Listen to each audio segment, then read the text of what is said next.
Maybe. Welcome, everyone. Matt Wheeler is here today, the otherwise known as the shoeless therapist. So, what are your socks today? The socks today Oh, are, they're adorable. Oh I my gosh, they're so know, cute. super cute little pandas. And he's like waving to us. Yeah, right? Mhm. So fun little panda socks today. They are fun. And, Um, and I got to tell you, I was talking to somebody earlier today, because it was actually a therapist, and he was sharing that he doesn't love doing disclosures. And he said, I'm trying to decide if the, person needs disclosure or not. And I said, well, Matt Wheeler has talked about this on a webinar that, it's like it really needs to be something to suss out, not just to automatically go, we have to do this. So your name, like for multiple things, you should have had ringing ears today. So, well, tell that person to reach out to me because it's so interesting. That was not going to be my topic today, and I don't know that we need it to be, but it's interesting because I do have a lot of really interesting thoughts about it where I was kind of trained originally like you do the disclosure and that the research shows that 90% of people prefer it.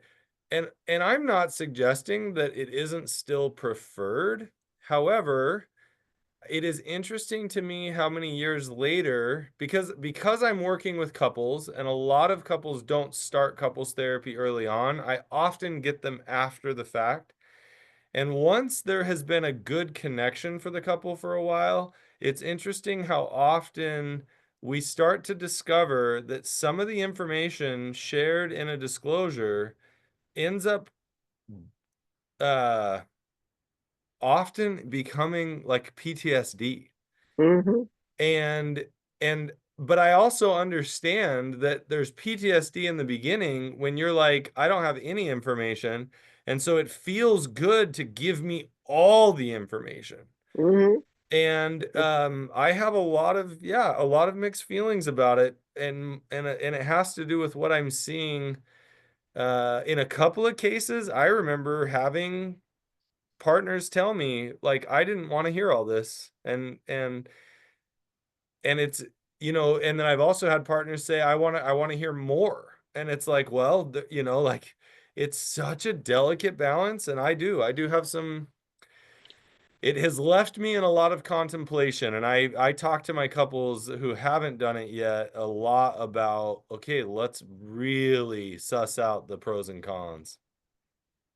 So yeah, that's And that's what I kind of shared with this therapist too, is like, I think you're right. Just, find out what the couple, particularly the betrayed partner, is looking to do, and what the advantages versus the disadvantage. So yes, I think, you know like with often things, there's training, and right. then there's all the nuance of what that individual needs to be, not Yep. just shoehorn them into, this model. And I Oh, totally. appreciate that. So Yeah, no, so that's a yeah, delicate and I balance. think I found the previous, so I will email them to you. But let's start Okay. with your topic, and then we'll Okay. see any current questions, and then we will go from there. All right. So this is a topic. So essentially, I'm going to start out and we're going to talk about needs. Um, Great early, one.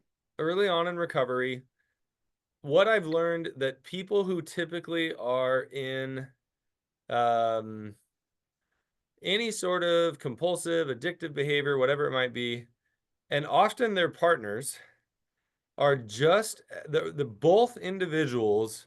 And then if we go outside of that, I work with tons of people who aren't in addiction, and I've found that most people who come into therapy, which leads me to believe that many people out in the world aren't really aware and tuned into what their needs really are. And inevitably people will ask me, well, what's the difference between a want and a need? And I think it's a funny question because I actually think wants and needs are ultimately synonymous. Right in this moment, as I'm telling you this, I suddenly thought, you know what? I'm a little bit thirsty. Could Hmm. I go the entire webinar without taking a drink of water? Yes. I don't think if we're talking about needs being if I don't drink, I'm going to pass out and die of thirst, right? It all gets to that place of, well, how do you define a need? Wants are the precursors to needs, and if you get your wants, if you don't get your wants met well enough, then sure, it becomes a need. And but then how do you define need? Need means death. Need means deprivation, right? So, for sake of our conversation, let's imagine that wants and needs ultimately are the same thing. Now, keep in mind that somebody can say to me, I want this thing from you. And they can be telling me, or I need this thing from you. They can be telling me what their need is, and I may not be able to provide it. And that Mm-hmm. doesn't mean, in fact, lots of times people will tell me what they believe are their needs. And I might say, hey, unfortunately, as much as I would love to, I can't provide that for you. Now, they have a choice. What are they going to choose to do? Are they going to find another way to get that need met? Um, and so, um, the other thing is, I've found that a lot of people will tell me, or even myself, this is my need. And then I explore it and realize, oh, I don't know that that was actually my need. Now that I've spent some time using that thing or trying this or that, oh, I'm not sure that that's my need. So a lot of times needs are messy, because to try and figure out what it is we need. One of a therapist who I love and adore, who I work with, her name is Shiloh. She tells this story about being a young mom, and she would say, like, it would be noon, and I would realize, oh my gosh, I've had to pee for the last 4 hours. That's And horrible. oh Yes. yeah. What happens there is she's overwhelmed with the needs of all of these children or whatever it might be, and so she sacrifices her needs and continues sacrificing her need until her body is literally screaming, possibly in pain, and if you don't take care of me, you're going to be a mess, right? And so it's like, it's funny how we can neglect our needs in an attempt to try and appease and take care of other people, but it always ends up coming out whether we want it or not. And so I will actually tell people that if you think about it, babies start to express their needs immediately. If a baby is born, they will literally, at least in the old days, spank the baby's bottom in order to get it to cry. If the baby's not crying already, like, that expression is a sign of healthiness. If you spank the baby's bottom and it doesn't start crying, we actually have a sign that there's a problem. And so they are essentially testing for that. Like, does this baby know how to express themselves and express their needs? Well, what's interesting, and the same concept applies. People will be like, "Oh my gosh, I have the easiest baby." And I know in my case, my youngest was a really easy baby, and as he got older, we realized he's on the autism spectrum. And so it was that realization that, oh, wow, lots of times really easy babies might have a neurospiciness to them, that they don't express themselves in the same way that we might expect. It doesn't mean that the needs are any less, it's that expression. And so just having an easy baby, or a baby that doesn't cry, if you will, that's not necessarily healthy. But it just like an adult that doesn't express their needs, you might think, oh my gosh, that's the most easy person. And it's like, just because they don't express their needs doesn't mean that they're healthy. We actually need to be more like that baby who cries. And when a baby cries, the parent will come to the baby and try and assess for needs. They'll burp the baby, they'll feed the baby, not in that order usually, but like, they'll change the baby's diaper, whatever it might be, to try and figure out, how do I help this baby get their needs met? Now, a baby who knows, if I cry, somebody I love somebody who cares about me anyway, will come and tend to my needs. As adults, that, I mean, that's how a baby builds trust. As an adult, that's how we build trust as well. So I have to learn to cry out to my partner. Now, if I do that in an immature way, if I do that in a way that doesn't actually communicate my need, then I don't build trust. In fact, I can often harm the trust in the relationship. I blame you. You know, if you would do this, then I wouldn't have this need, right? We often hear it in addiction, right? Well, if you would, I mean, I'll just use a classic. You know, if you would be more sexual with me, then I wouldn't need to act out, which is total rubbish. Now, that doesn't mean uh, that there isn't a greater need for communication around sexuality within the relationship. It doesn't mean that there aren't needs that are still unmet in the relationship, but the way in which we communicate them is often a major problem. Now, when we get into recovery, too often somebody who has been um, using unhealthy behaviors to cope, such as compulsive sexual behavior, they often will feel like, oh, crud, I'm the bad one. I caused all these problems. I'm not allowed to have needs. I guess I'll hunker down and just figure out how to take care of my partner's needs. The partner often in this scenario can feel some sense of relief and maybe even a healthy empowerment of like, oh my gosh, finally I'm being acknowledged. I'm allowed to have needs. And they can sometimes get over a little overbearing and like, well, I'm the one that's been neglected. I'm the one that that deserves to get my needs met. And that's where we start creating an unhealthy dynamic. Now, is it always that case? Of course not. But Hmm. it's actually learning that if we are going to have a healthy relationship, we both deserve to discover, express, and meet needs within our relationship and within relationships and within others, right? Like, and within ourselves. So one thing for me is that as I've gotten older, I realized how much exercise is helpful for me. And so my wife and I talk a lot about me getting that need met, and I do my best to not let that need get in the way of her needs or of the family's needs, but we're constantly working on that. Like it is not uncommon for me to be like, all right, we're taking a trip. I remember the last time, a little tip for people going to Disneyland, but the last time we went to Disneyland, I grabbed one of my bikes and put it on the car. And when I get to Disneyland, because I had a bike on my car, they didn't send me up into the parking garage. They let me park down below because I had a bike on top of my car. Well, I took the bike off and put it in the car once we were parked.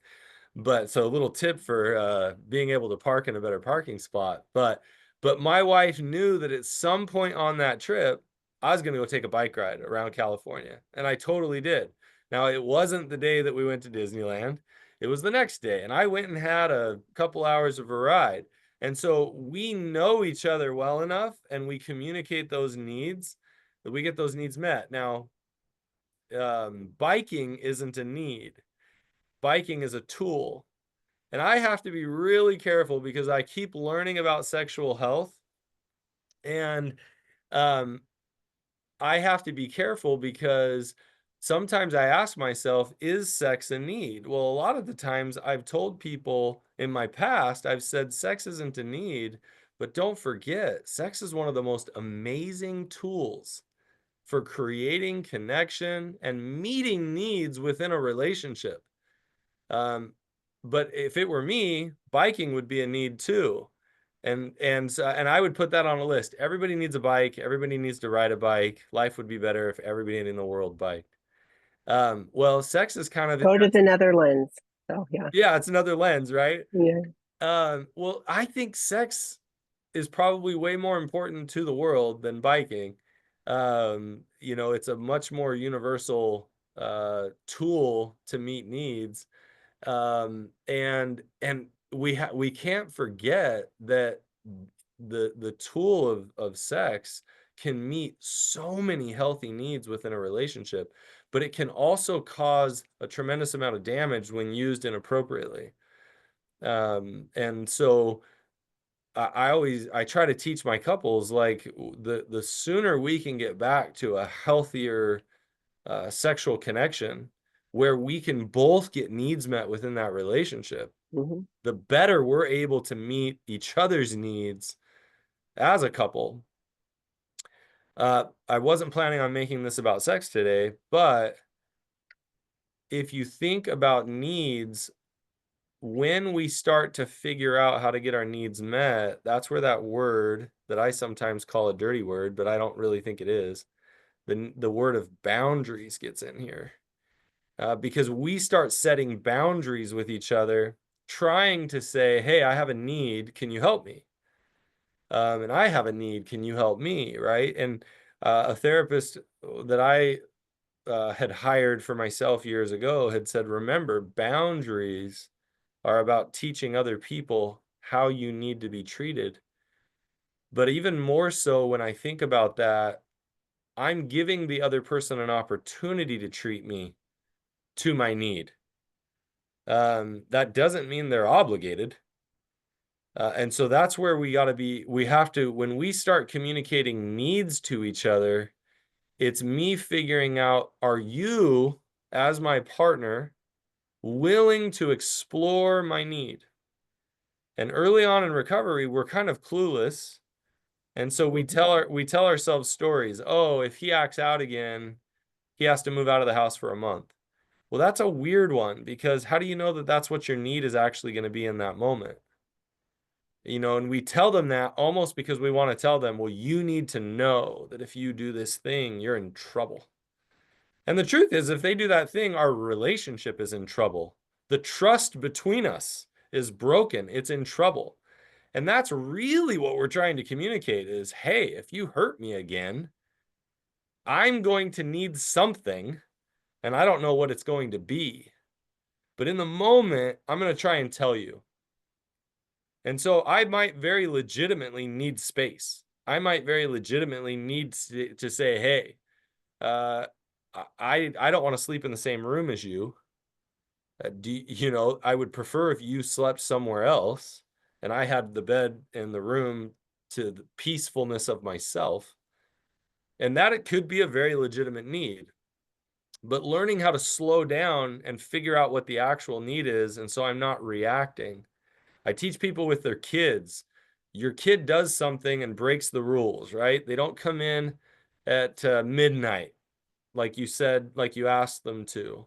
You have to ask yourself, what's your need? But a lot of times it's, you know what, I'm not going to get back to my kid until I calm down. I talk to a friend of mine and I figure out how to express to my kid that you staying up later than midnight is really disrespectful because I was waiting and I was awake and I purposely stay up late to make sure you're home safe. And so I need to now communicate my need moving forward that I'm not willing this next weekend. I'm not willing to stay up later. So your curfew is going to be earlier. I need my sleep.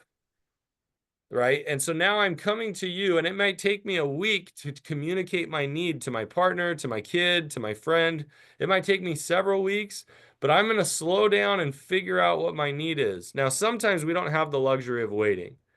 The distress is too high, the injury is too painful. And so we might need to say, hey, look, for right now, this is what I need, and I might change my mind, but can you adapt to my need while I figure out how to de-stress? And sometimes them responding to that need is the need. Hmm. So I think my need is for you to move out of the bedroom. And then I realize, wow, you acting quickly and respecting me was actually my need. Can we talk? Like, can we connect? And so if I could do anything in the world of recovery right now, It's probably to start saying, hey, everybody, let's slow down and try to figure out how to communicate our needs better. And we will actually build trust and connection within the relationship. And so much of our recovery work is figuring out what were my needs as a kiddo that I learned to meet through drugs and alcohol and sex and whatever else I'm, doing to numb myself. And how do I meet the needs of that little kid? And how do I meet the needs of that little kid inside of me today? And how do I communicate that to my partner? And how do I communicate that to myself and my friends? And that would be something that, as when I'm starting to really get into it with my couples, it's really trying to figure out what is the actual need. What's not the knee-jerk reaction, not this intense response.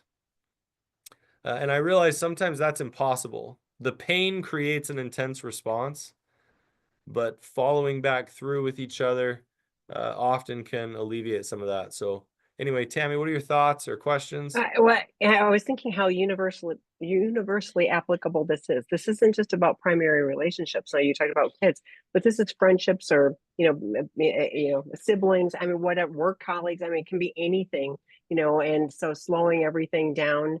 And just looking at what really is my need. It was funny, and before you clarified, because you said sexual needs, and I was like, or is it a need to connect? Like what is the Right. real need? And yes, it's the tools.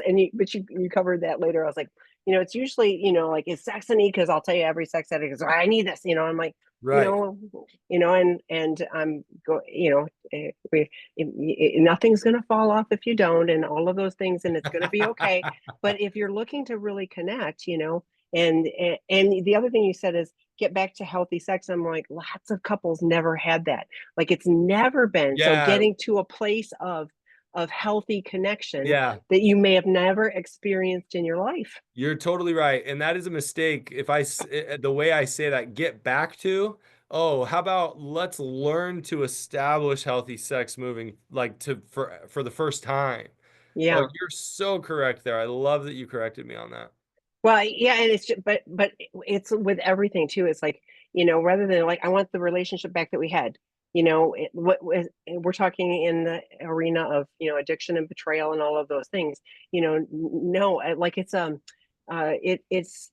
calming to think about. Well, if we could just get back to there, Right. but it was a facade. There was other stuff going on. So there's the little blanket over the top, but everything else is turmoil and things, even if it's not recognized. So you are inviting people to step into something that's different. And yes, it takes work, and it takes looking at things differently. And yes, there's betrayed little kids and, wounded little people, that are, inside of us, and learning to identify, what really is my need is to connect, how Right. I'm looking to have that is different with different relationships. Well, and if you think the way that I teach this, we have four categories of needs: physical needs, emotional needs, relational needs, and spiritual needs.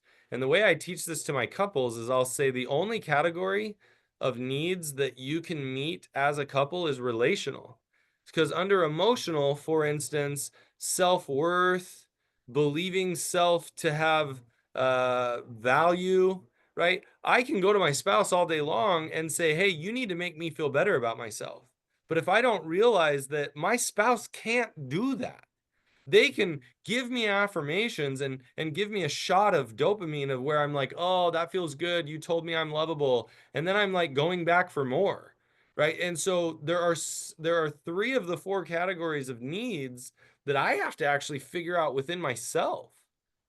Like, and obviously, like under physical, you've got like water and food, right? Like, and Sleep. Yeah. sleep, right, totally. And so, but the only category that our spouse can actually legitimately meet is going to be under the relational category, which is going to be things like to be valued, to value the other person, to affection, um, touch.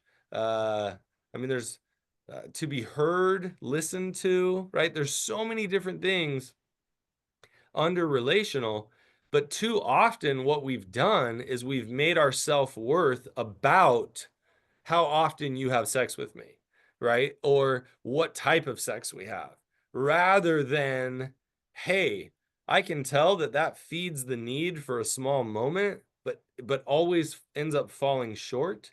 And it doesn't make it wrong to enjoy that, but knowing that my self-worth will never change through something like sexual activity. Now, over time, as I work on my self-worth, I might enjoy sexual activity more. It might help me in discovering more about myself and about worth, but it's not going to replace that. That's a journey for each of us to go on. And for betrayed partners, it's so devastating that self-worth is, can be annihilated because, an acting out partner has chosen to go act out in other ways, and so then it comes back to, what's wrong with me, which is there's nothing, it Right? isn't about you. It's a Yeah. legitimate hurt, but if and this is like, I don't want to sound cruel because it's not. I would say it's nearly impossible, I would imagine, for a spouse to cheat, for instance, and us not be impacted. Right? Now, at the same time, if I have healthy self-worth and I feel really grounded in my self-esteem, then my partner can do that and I can be impacted and go, but it's not about my lovability. This is about my partner's issues. But that takes a very grounded and healthy person to be able to do that. And most of us, if we're in unhealthy relationships, are struggling to be grounded in the right areas because a lot of times we're just trying to survive. And I was thinking, that analogy, I was thinking that's usually my experience. I'm not saying I'm right. Is that's a partner who's been, through this before, and an addict partner is, doing their, maybe roller coaster or whatever, and they're able to go, yeah, I'm taking care of me. That person's going to do that, and I'm not going to let that, completely derail my life. That takes a lot of work, and when there's recent discovery, like that is such a challenging place to. I mean, I don't even know. I'm trying to think if I can think of anyone who's gone like, yeah, I just had discovery of this, and yep, that's their problem. I don't know of anybody who's in that ability. I've seen it. Oh, Uh, you have? I have seen it Fantastic. a few times. I will tell you, it's usually it's usually couples who like have been very clear on their relational agreements before they were started. So like let's say I've had quite a few cases, let's for instance, where one partner has been usually caught, or they disclose to their, and that's another thing that helps. If you're not caught but it's actually disclosed by like free will, and they Hmm. come to their partner and say, hey, I've been struggling with pornography. And again, these usually aren't cases where it was maybe even to the level of an addiction, more of just a compulsive behavior that was outside the realm of their relational agreements. And the partner is able to go, well, shoot, like we've talked about it, and I don't like that you do this, right? Like, tell me what's going on.